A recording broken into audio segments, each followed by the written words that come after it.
I have a question for Matt and Evelyn together. The whole meal kit has been started off as a subscription model, but we're seeing now more retailers offering prepared meals or meal kits on a on-demand model. How is that dynamic? Start off with Matt. How are you seeing that model change? Well, at the risk of maybe saying something controversial, I think a subscription relationship to food is a little uncomfortable for the consumer. And so it's great for a certain set, right? So a busy household that can, on a couple clicks of an app, be able to order their meals and have them delivered on a convenient day, fantastic. But that's not for everybody.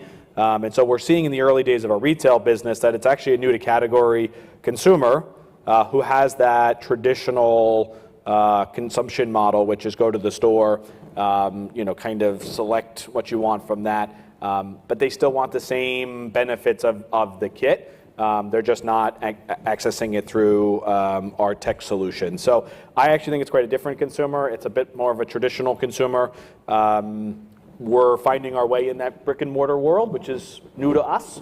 But it's fascinating to see a little bit of a different consumer enter the category who is already probably a very loyal retail customer, but looking for new solutions in store.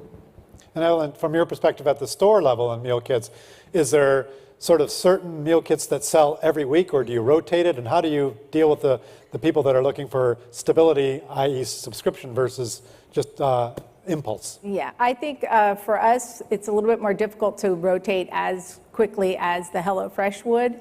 But we find that the meals that sell the best are, a steak, something that's more of a traditional meal.